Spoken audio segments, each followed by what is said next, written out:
નમસ્કાર, મંતવ્ય ન્યૂઝમાં આપનું સ્વાગત છે. હું છું કુંજ.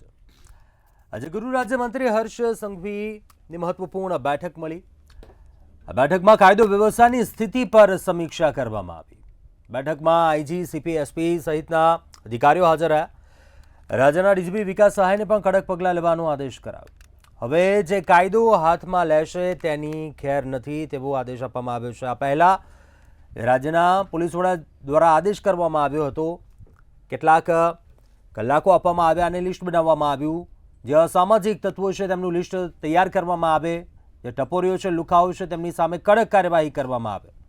કહીએ તો સીએમ ભૂપેન્દ્ર પટેલ સરકાર હવે એક્શન મોડમાં જોવા મળી રહી છે. અમદાવાદ શહેરના વસ્ત્રાલમાં જે ઘટના બની હતી, ગુંડાઓએ બેફામ રીતે નાગરિકોને માર માર્યા બાદ આ એક્શન જોવા મળી રહ્યું છે. કહીએ તો કાયદો વ્યવસ્થાને લઈને સરકાર એક્શનમાં છે. રાજ્ય ગૃહમંત્રીએ પણ આ મામલે નિવેદન આપ્યું. જણાવ્યું કે કાયદો કાયદાનું કામ કરે છે. સાથે ઇન્ડાયરેક્ટલી એ પણ કહ્યું કે જો ગુનેગારો સાથે સંકળાયેલા પોલીસ કર્મીઓ હશે તેમને પણ નોકરી ગુમાવવી પડશે. હવે એક્શન બાદ રિએક્શન શું આવશે? આપણે આ પહેલાં પણ જોયા છે એવા ઘણા વિડીયો. હવે શું બિફોર આફ્ટરની કોઈ અસર દેખાશે? આ સ્થિતિ થવાના કારણો શું છે? આ તમામ મુદ્દાઓને લઈને વાત કરવી છે. સીધો સંવાદમાં કાયદો તોડનારાઓ સામે લાલ આંખ.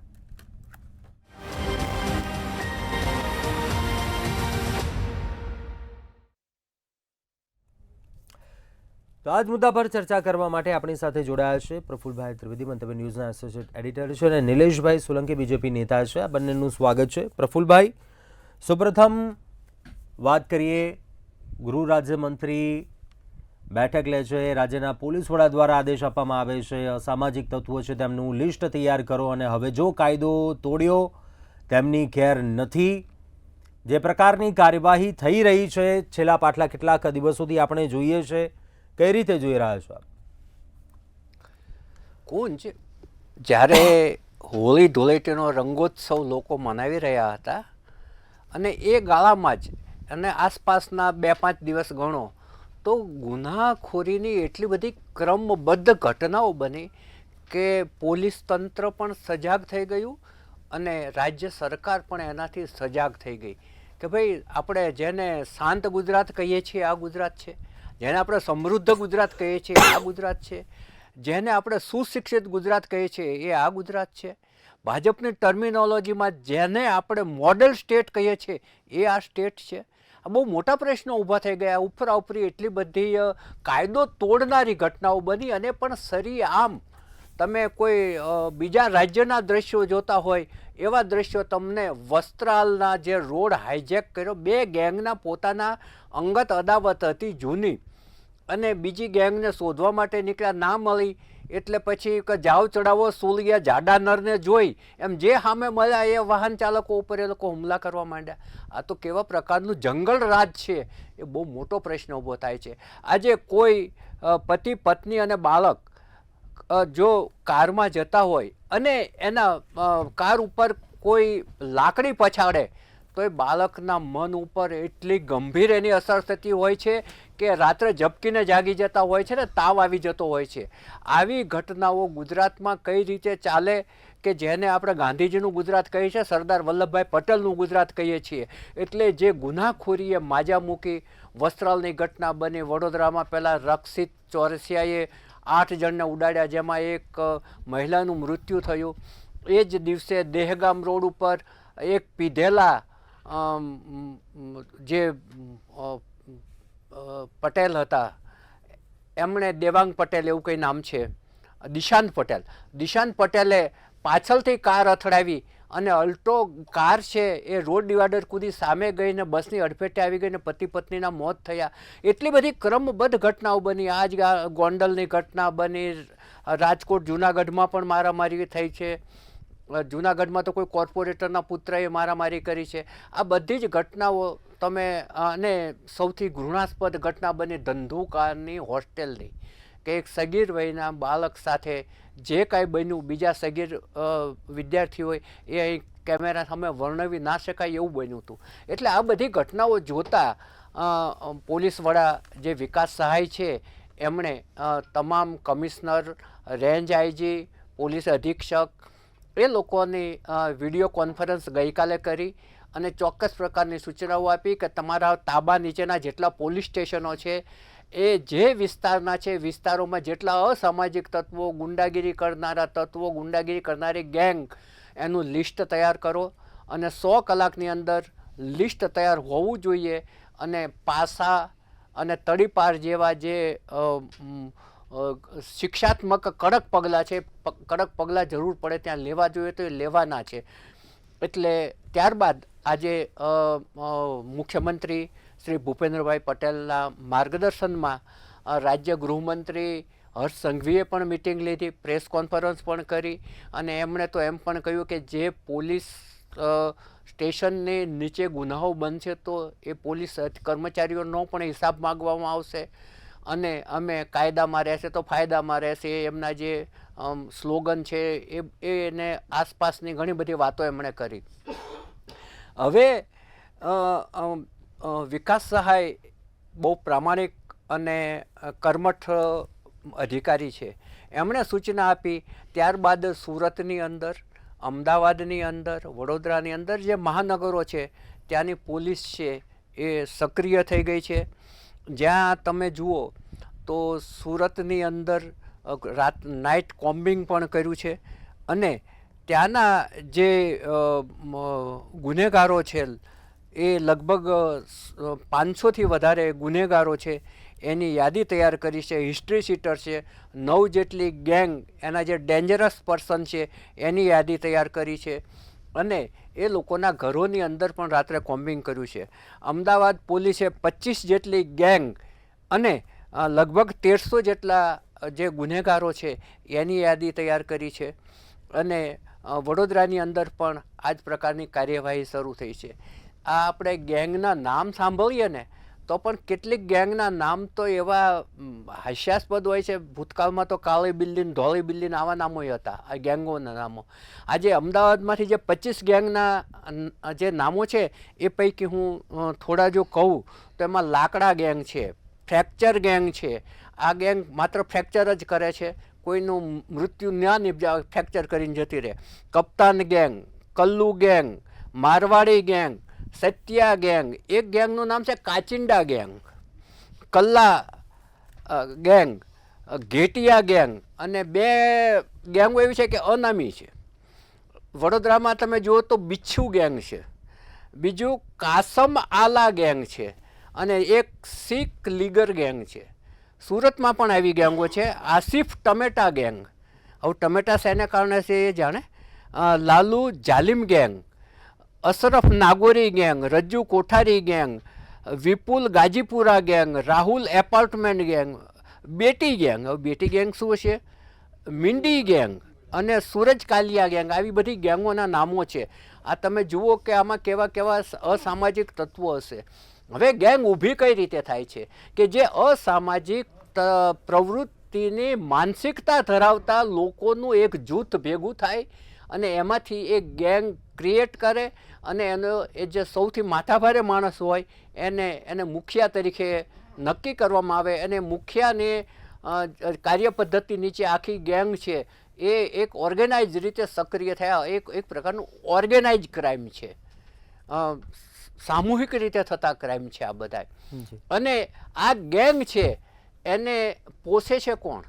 તો જમીન દલાલો પોષે છે, રિયલ એસ્ટેટવાળા પોષે છે, બેનામી નાણાંની ધીરધાર કરનારા પોષે છે. આજે કોઈને કોઈ 10 લાખ રૂપિયા આપ્યા 2 નંબરના તો એ પોલીસ ફરિયાદ નહીં કરી શકે અને આ ગેંગ જ ઉપયોગમાં આવશે. એમાંથી ક્યાંથી 2 લાખ તું લઈ લેજે પણ મારા 10 લાખ કઢાવી આપ. એટલે આ ગેંગ છે. અને સૌથી મોટી વાત એ કે આ ગેંગ છે ને એને કોઈને કોઈ રાજનેતાનું પીઠબળ હશે, ઘણા બધાને હશે. કારણ કે જ્યારે ચૂંટણી આવે છે ને ત્યારે પાસામાં છોડવામાં આવે છે અને કોઈને પાસા થતું હોય તેને ના કરવું એવી ભલામણો પણ પોલીસ ઉપર જતી હોય છે. અને બીજું કેટલાક પોલીસ અધિકારીઓના પણ ઘરોબો થઈ ગયો હોય છે આ અસામાજિક તત્વો સાથે. અને ક્યારેક પોલીસ પણ આ સામાજિક તત્વોનો ઉપયોગ કરી લેતી હોય છે કે જ્યાં એને ના પ્રકાશમાં હોય ત્યાં.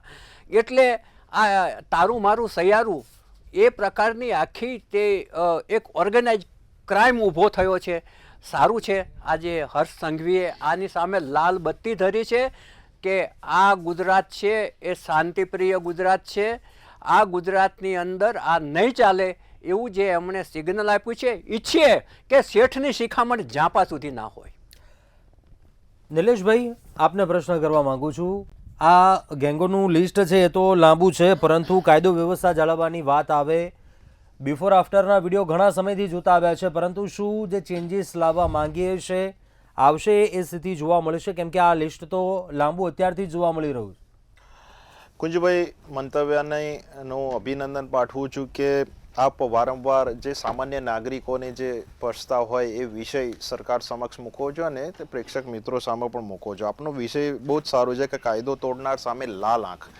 હવે આ લાલ આંખ સ્વાભાવિક છે કે મુખ્યમંત્રી શ્રી એ કરી ચૂક્યા છે. ગૃહમંત્રી શ્રીના નેતૃત્વમાં આજે સમગ્ર જે ડીજી કોન્ફરન્સને એમને જેટલા બી પોલીસ સ્ટેશન, જેટલા બી એમની યુનિટો આવતી હોય એ બધા જોડે વિકાસ સહાય જે ડીજીપી સાહેબ છે એમને 100 કલાકનું અલ્ટિમેટમ આપ્યું. 100 કલાક એટલે તમને આમ જાણવા જેવું લાગશે કે ભાઈ આ પિક્ચર જેવું ડાયલોગ થઈ રહ્યો છે, પણ સાચી વાત છે કે આવું થઈ રહ્યું છે. સ્વાભાવિક છે કે સામાન્ય નાગરિક કોઈ આવી ઘટના બને છે તો એમને થોડી ચિંતા થાય કે ભાઈ શું થઈ રહ્યું છે, કારણ કે આવું ગુજરાતમાં નહોતું બનતું, પણ છેલ્લા ઘણા સમયથી આવું થઈ રહ્યું છે. એ પણ એ ચિંતાનો વિષય છે. પણ હર્ષ સંઘવીજીએ જે કડક જે કાયદાનું પાલન કરાવવા માટે આપણે જોયું હશે કે ઘણા બધા બીજા રાજ્યોમાં અમુક રીલો હોય કે આપણે પિક્ચરોમાં અમુક રીલો જોયેલા છે, એવા રીલો રિયલમાં જે અસામાજિક તત્વો જે કાયદો તોડવા માટે લાગે છે કે ભાઈ હવે બસ મને આદત પડી ગઈ છે, કાયદાનો સહારો લઈને હું જામીન લઈ લઈશ, એની સામું લાલ આંખ આ મુખ્યમંત્રી શ્રીએ અને હર્ષ સંઘવીજીએ કરી છે. હવે 100 કલાકમાં અલ્ટિમેટમ આપ્યું એટલે કે જેટલા નજીકના લોકલના પોલીસ સ્ટેશનમાં ગુનાખોરી અસામાજિક તત્વો હિસ્ટ્રી સીટર હોય કુંજભાઈ, એ લોકોનું લિસ્ટ તૈયાર થશે. હવે લિસ્ટ તૈયાર થશે એટલે એ લોકો ઉપર આવી બનશે પ્રિવેન્શન એક્શન. કે પ્રિવેન્શન એક્શન એટલે કે જે એની સામે જે સમય પ્રમાણે પાસા કરવાની હોય, એની સામે જેટલા બી એ કાયદા જે 1 વાર પકડાય, 2 વાર પકડાય, 3 વાર પકડાય, એવા પ્રિવેન્શન એ એક્શન એમાં નથી લેવાતા કે કયા કારણોસર એમાં લેટ થયું છે, અને કદાચ લઈ લીધા છે તો એનું આખું એક સમીક્ષા કરવામાં આવશે. જે રીતે ડીજીપીજીએ જે બધા જ લોકલ પોલીસ સ્ટેશનોમાં જે પ્રફુલભાઈ કીધું, ફરી પુનરાવર્તન કરું કે પોલીસના પણ કનેક્શન જો બહાર આવશે તો એને સીધા જવાના ગૃહમંત્રી શ્રીએ આદેશ આપી દે, સીધા ઘરે જ જશે કુંજભાઈ. એમાં કોઈ ના નથી, કારણ કે આ ગુજરાત NCRB ના ડેટામાં ટોપ 5 માં નથી આવતું. એ આપણી સફળતા છે. થોડા સમય પહેલા એક સારા એવા આંકડા પણ આવ્યા હતા, ને આંકડા આજે પણ એ મોજૂદ છે. હું આપને કહીશ કે 2020માં 33,824 કેસ નોંધાયા હતા, 2021માં 32,097 કેસ કે જેમાં ઓછા થયા, અને 2023માં 11,499 કેસ દાખલ થયા, એટલે ઘણો એમાં ઘટાડો થયો. આ કેસ પણ નોંધાય, એનો ઘટાડો કરવામાં આવે એ દિશામાં પણ ગુજરાતનું ગૃહ ખાતું કામ કરી રહ્યું છે.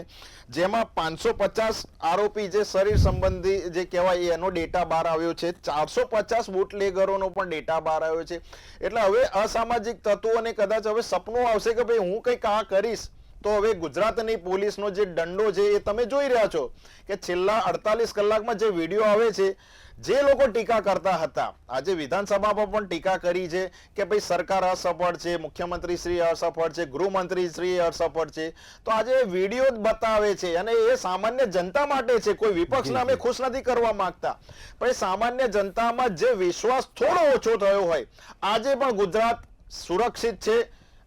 તમારે મહેસૂસ કરી શકાય છે, રાતે પણ કોઈ મહિલા કે દીકરી ઘરે જઈ શકે છે. હું આપને એક ઉદાહરણ આપું કે કદાચ નિલેશ, ચલો આપણે મુદ્દા ઉપર આપણે એક્ઝામ્પલની વાત સાંભળીએ. કોંગ્રેસના પ્રવક્તા પરાગભાઈ આપણી સાથે જોડાયા છે. પરાગભાઈ, આપનું શું માનવું છે? જે વાત કરી કાયદો વ્યવસ્થા કાયદો તોડશે તેની સામે લાલ આંખ થશે, પરંતુ શું ખરેખર એવું બિફોર આફ્ટરના આપણે વિડીયો પહેલા પણ જોયા છે, કોઈ રેશ ડ્રાઇવિંગ કરતું હોય, કોઈ એવો ગુનેગાર ઝડપાય, ત્યારબાદ એનો વિડીયો સામે આવે, જે કાર્યવાહી હાલ થઈ રહી છે, કઈ રીતે જુઓ છો? ચેન્જીસ આવશે? આપને શું લાગે? કુંજભાઈ, ખૂબ ખૂબ આભાર આજની આ વિષયની ડિબેટ પર આમંત્રિત કરવા બદલ. ખૂબ જ ગંભીર વિષય છે. આ ગંભીરતા રાજ્યમાં છેલ્લા કેટલાય વર્ષથી ચાલી રહી છે. ગુજરાત સરકાર અને હાલના જે આપણા હોમ મિનિસ્ટર ગૃહમંત્રી છે હર્ષભાઈ સંઘવી સાહેબ એ નિષ્ફળ નીવડ્યા છે કાયદો અને વ્યવસ્થાની જાળવવા માટે રાજ્યમાં. કારણ કે જે ગુજરાતમાં આપણે સુરક્ષાનું મોડલ બનાવી અને બીજા રાજ્યોની અંદર અત્યાર સુધી ફરતા ને વોર્ડ લેતા હવે એના લીરા ઉડી રહ્યા છે. અત્યારે જોવા જઈએ તો એવરેજ છેલ્લા 2 વર્ષથી એવરેજ રોજના 6 જેટલા બળાત્કાર થઈ રહ્યા છે અને કેટલાય બળાત્કારોની અંદર જે એક્યુઝ છે જે દોષી હોય છે એનું કનેક્શન ક્યાં તો સીધું ભારતીય જનતા પાર્ટી જોડે હોય છે, ક્યાં તો ભારતીય જનતા પાર્ટીના નેતાનું એની ઉપર 2 હાથ કે 4 હાથ હોય છે. આ પ્રકારની આપણને આ પ્રકારના ફેક્ટ્સ આપણી સામે આવ્યા છે. છેલ્લા કેટલાય વખતથી પહેલાં આપણે પંજાબ માટે એવું કહેતું હતું કે ભાઈ ડ્રગ્સ માટે ઉડતા પંજાબ, પરંતુ હવે તો ડ્રગ્સ દારૂ તો વર્ષોથી વેચાતો હતો જ અહીંયા, પણ હવે ડ્રગ્સ પણ અહીંયા ખુલ્લેઆમ વેચાઈ રહ્યું છે અને ડ્રગ્સના રવાડે આપણું યુવાધન ચડી રહ્યું છે. આ વિષય ઉપર અનેક ચેનલ ઉપર અનેક વખત ડિબેટો થઈ ગઈ છે, મેં પોતે પણ કરી છે, પરંતુ આપણે ઠેરના ઠેર છીએ. એનું કારણ એ છે કે જે ભારતીય જનતા પાર્ટીનું જે વિકાસ મોડેલ છે એ વિકાસ મોડેલની સિક્કાની આપણે બીજી બાજુ જોઈએ તો હકીકત એ છે કે દારૂ હોય, જુગાર હોય કે પછી ડ્રગ્સના હોય, આ દરેકના હપ્તા છેક ઉપર સુધી હોમ મિનિસ્ટરની ખુરશી સુધી જતા હોય છે. દરેક પોલીસ સ્ટેશન દીઠ એક ભારતીય જનતા પાર્ટીનો કાર્યકર્તા જે પોલીસ સ્ટેશનની અંદર કાર્યકર તરીકે પોતાની ફરજ નિભાવતો હોય, એમના કોન્ટેક્ટમાં હોય અને એની જોડેના આસપાસના માણસો જે હોય એને શેલ્ટર પૂરું પાડતો હોય એ જોવા મળી રહ્યું છે. એટલે કેટલાક ગુના અહીંયા 2 પ્રકારના હોય છે કુંજભાઈ. એક તો એક્સિડેન્ટલ ક્રાઇમ હોય છે કે જ્યાં કંઈક એક્સિડન્ટ થયો, અચાનક મારામારી થઈ ગઈ, એમાંથી કોઈક ગુનો બની જાય, અને કેટલાક ગુનાઓ એવા હોય છે કે જે સપોર્ટેડ ક્રાઇમ હોય છે. તમને પોતાને કોઈક એવી વ્યક્તિનો સપોર્ટ હોય અને એ વ્યક્તિ પોતે રાજકીય પાર્ટી, ભારતીય જનતા પાર્ટી કે બીજી કોઈ પણ પાર્ટી સાથે સીધી રીતે આડકતરી રીતે સંકળાયેલો હોય અને એનું પીઠબળ હોય અને એ પીઠબળના જોરે તમે ક્યાંક આવા ગુના કરતા હોય તો એ પ્રકારની ગુનાખોરી જે અત્યાર સુધી આપણને યુપી અને બિહારમાં જોવા મળતી હતી, હવે આ પ્રકારની ગુનાખોરી ગુજરાતમાં ગાંધી અને સરદારના ગુજરાતમાં વધી રહી છે. આ ચિંતાનો વિષય છે. અહીંયા ભાજપ કે કોંગ્રેસ કરવાની જરૂર નથી, પરંતુ આ જે થઈ રહ્યું છે એ ભારતીય જનતા પાર્ટી હોય કે કોંગ્રેસ હોય એણે વહેલી તકે આ વસ્તુને નિવારવી જરૂરી છે. નહીંતર આવનારા સમયમાં આપણે યુપી ને બિહાર બનાવી દઈશું આ સ્ટેટ. નિલેશભાઈ, આ જે એક્ઝામ્પલ, આ ખરેખર ખૂબ જ ગંભીર બાબત છે. આજે ક્રાઇમની વાત કરીએ, ડ્રિંક એન્ડ ડ્રાઈવના કેસો પણ એવા ઘણા વધ્યા છે. આપણે જોયું ભૂતકાળમાં એવા બનાવો બન્યા, કાર્યવાહી પણ નો ડાઉટ કરવામાં આવી, પરંતુ શું માત્ર તેટલા સમય પૂરતી જ કાર્યવાહી? આ વડોદરાનો કિસ્સો ગણી લઈએ, ગઈકાલે રાજકોટમાં એવો બનાવ બન્યો, પહેલાં દહેગામમાં બનાવ બન્યો. કોઈ એવું દાખલારૂપ કાર્યવાહી કેમ કરવામાં નથી આવતી? આવી કોઈ ઘટના બની તો ક્યાંક લોકોમાં પણ એક ખોફ બેસી જાય કે આ પ્રકારની ઘટના ન બને. નિલેશભાઈ, જે ગંભીર અકસ્માતો થાય છે ને એમાં જે ડ્રાઈવ કરનારો માણસ હોય છે એ કાં તો ડ્રિંક કરેલો હોય છે ને કાં તો નશો લીધેલો હોય છે.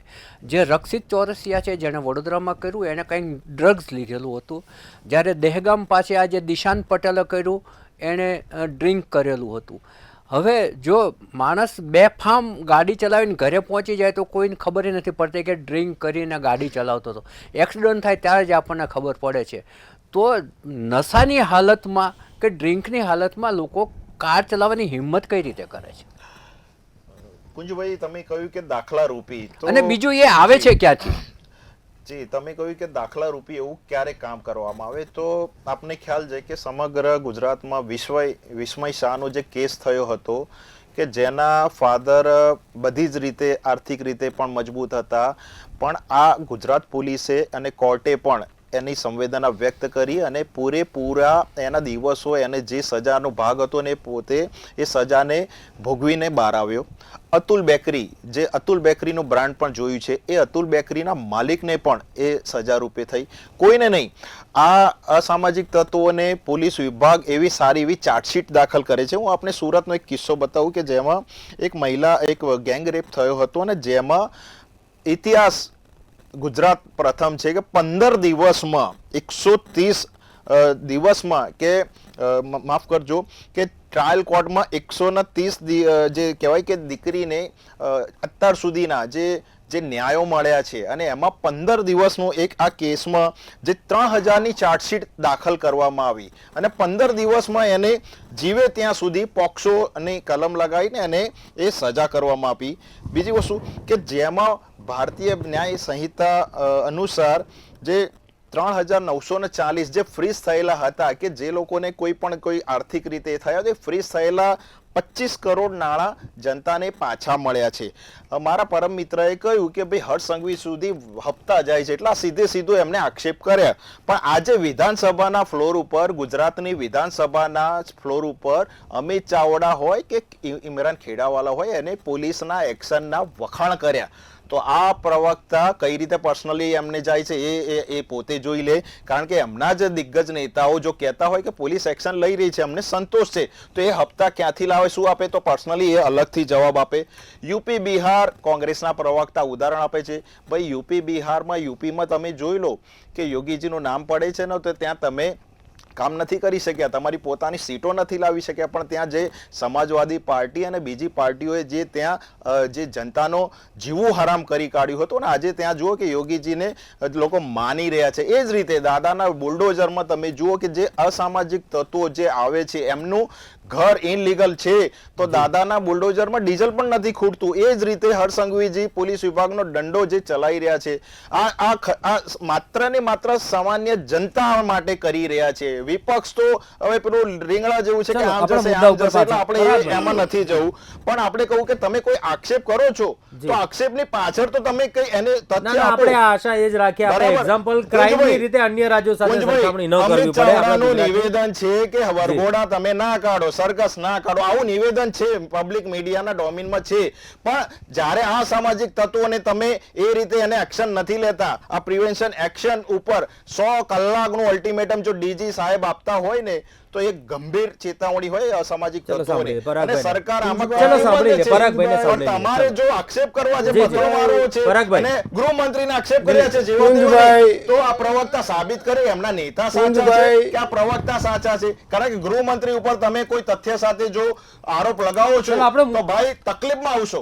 કુંજભાઈ મારા મિત્ર મને ધમકી આપી રહ્યા છે કે ગૃહમંત્રી તો પછી ગૃહમંત્રીના રાજમાં વર્ષોથી જાય છે. આના પહેલાના હતા તમારે કેમ બદલવા પડે તમારા ગૃહમંત્રીની વાત થઈ રહી છે.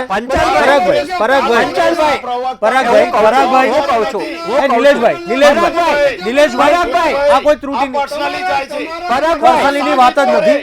અરે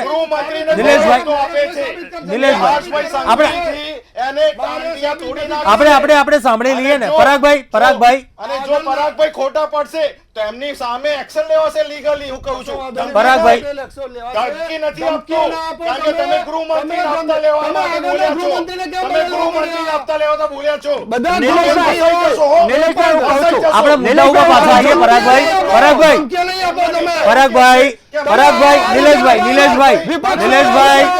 નિલેશભાઈ આપણે મુદ્દા ઉપર પાછા આવીએ, સમયનો અભાવ રહી જશે. નિલેશભાઈ ભારતીય જનતા પાર્ટી આપણે સમય બગડી રહ્યો છે. નિલેશભાઈ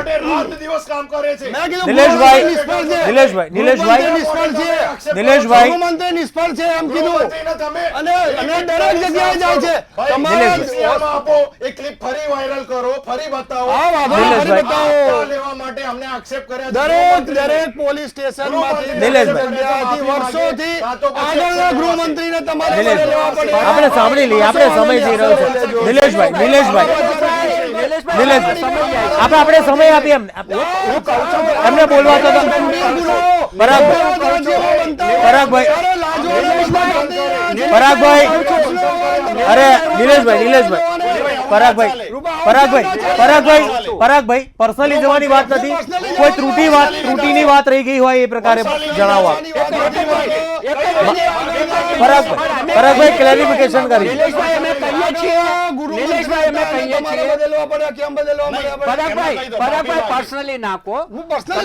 પર્સનલી વાત જ નથી, ત્રુટિની વાત કરી રહ્યા છે.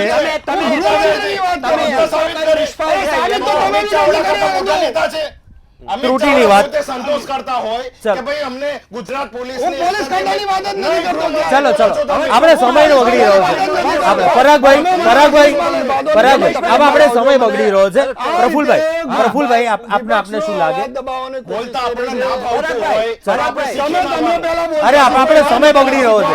પ્રફુલભાઈ નિલેશભાઈ અરે આપને અટકાવવા માંગુ છું. આ બંનેને. બોલું છું, આ નિલેશભાઈ. બંનેને અટકાવવા માંગુ છું. પ્રફુલભાઈ આપનું શું માનવું છે? અંતમાં આ જે ચેન્જીસ લાવવાની વાત છે શું કહેશો? અરે આ બંનેને અટકાવું છું. સમય જઈ રહ્યો છે આપણો. નિલેશભાઈ આપણો સમય જઈ રહ્યો છે. પરાગભાઈ આપણો સમય બગડી રહ્યો છે. અરે આપણો સમય બગડી રહ્યો છે. નિલેશભાઈ પ્રફુલભાઈ શું કહેશો આપ? જો સાંભળો, હું કહું છું. અરે આપણે પ્રફુલભાઈને સાંભળી લઈએ. આજે વસ્ત્રાલમાં જે પરાગભાઈ આપણે સાંભળી લઈએ પ્રફુલભાઈને. વસ્ત્રાલમાં જે ઘટના બની એ અત્યંત ગંભીર હતી. એ પૂર્વે ચાણક્યપુરીને ત્યાં પણ આવી ઘટનાઓ બની ચૂકી હતી. હવે એકદમ ગૃહ ખાતું અને પોલીસ તંત્ર એ જાગૃત થયું છે એ બાબત ચોક્કસપણે આવકાર્ય છે. અને એને કારણે જો ગુનાખોરી ઘટશે અને કાબૂમાં આવશે તો ઘણું સારું વાતાવરણ ઊભું થઈ શકશે. બાકી આજે વાતાવરણ એવું છે કે સંતાનો બહાર ગયા હોય અને એ જે પાછા ના આવે ત્યાં સુધી જો માતા પિતાના જીવ પડીકે બંધાયેલા રહે તો એવી તો રાજવ્યવસ્થા ના જ હોવી જોઈએ એવું તમામ લોકો માને છે. હવે બીજી વાત એ છે કે રાજકીય પક્ષોએ પણ આમાં જાગૃતિ બતાવવાની જરૂર છે. કયો રાજકીય પક્ષ એવો છે કે જે ગુનાહિત ઇતિહાસ ધરાવતો હોય એવા ઉમેદવારને ટિકિટ નથી આપતો? એવા ઉમેદવારને બધા જ પક્ષો ટિકિટ આપે છે. પછી સમાજવાદી હોય કે ભાજપ હોય કે કોંગ્રેસ હોય, બધા જ પક્ષો કોઈ એમ કહી શકે એમ છે કે અમે ગુનાહિત ઇતિહાસ ધરાવતા છે એને ટિકિટ નહીં આપીએ? કારણ કે એમને એ સમયે બાહુબલી પણ જોઈતા હોય છે. અને આ બાહુબલી છે ને એ નાની નાની ટપોરી ગેંગો ઊભી કરે છે. જો આપણે આ શાંતિ જોઈતી હશે, સલામતી જોઈતી હશે તો આ જે ગેંગો છે એ ક્યાંથી પેદા થાય છે એના મૂળ સુધી જવું પડશે. હવે બીજી વાત કરીએ કે જે દારૂ પીને અને ડ્રગ્સ લઈને જે એક્સિડન્ટ કરે છે એને પોલીસે પકડ્યા પછી એ દારૂ લાવ્યો તો ક્યાંથી, એ ડ્રગ્સ લાવ્યો તો ક્યાંથી, એના ઊંડાણ સુધી કેમ નથી જતા એ બહુ મોટો પ્રશ્ન છે. હવે જે ગુનેગારોને મારવામાં આવે છે કે એના સરઘસ કાઢવામાં આવે છે એ બધી વાત છે એ 100% સારી એ રીતે છે કે બીજા એ પ્રકારનો ગુનો આચરનારાઓમાં ભય પેદા થાય. પરંતુ એની પાછળનો એક હેતુ એ પણ હોય છે કે વસ્ત્રાલ જેવી ઘટના હોય ત્યારે નાગરિકોના મનની અંદર પારાવાર રોષ ફાટી નીકળતો હોય છે, આક્રોશ થતો હોય છે કે ભાઈ આવી કેવી વ્યવસ્થા કે ત્યાંથી તમે નિર્દોષ માણસ વાહન લઈને પસાર થતો હોય એના પર હુમલા થાય, એની સાથે મહિલા હોય ને એને ગાળો સાંભળવી પડે, ગંદી ગાળો રોડ ઉપર બેફામ બોલતા હોય. એટલે લોકોની અંદર જે આક્રોશ પેદા થાય એ આક્રોશને ઉપર ઠંડુ પાણી રેડવા માટે, એને ઠંડો પાડવા માટે પણ આવા સરઘસો નીકળતા હોય છે, ઉઠબેસો કરાવતા હોય છે અને એને જાહેરમાં સર્વિસ કરવામાં આવતી હોય છે. ઈચ્છે કે આપણું ગુજરાત છે એ શાંતિપ્રિય ગુજરાત છે, એ આપણો ટેગ છે એ જળવાઈ રહે. સમયનો અભાવ છે. એક 2 મિનિટ કમ્પ્લીટ કરી લઉં સર. જી આપણે આજે આજની ડિબેટમાં શેના માટે ભેગા થયા છીએ કે હવે આ પ્રકારના ગુના ના થાય એટલા માટે શું કરવું જોઈએ એના માટે ભેગા થઈ ગયા છે. એમ નહીં, આપણા મિત્ર સમયનો અભાવ છે. શેનામાં શું સમયનો ગુના અભાવ છે, સમયનો અભાવ. જે ગુના પૂરું કરજો. સમયનો અભાવ છે. માફી તો માંગી. પરાગભાઈ ચલો સમયનો અભાવ છે, ચર્ચા સમાપ્ત કરીશું. પરાગભાઈ, નિલેશભાઈ અને પ્રફુલભાઈ આપ તમામ આ ચર્ચામાં જોડાયા, આપ તમામનો ખૂબ ખૂબ આભાર આપનો. અંતમાં કહેવાનું એટલું થાય, કાયદો તોડનારાઓ સામે લાલાક કરવામાં આવી રહી છે અને આશા એ રાખીએ ત્રુટિ દૂર થાય અને ગુજરાત સુરક્ષિત બને. અત્યારે સીધો સંવાદમાં બસ આટલું. આપ જોતા રહો મંતવ્ય ન્યૂઝ. નમસ્કાર.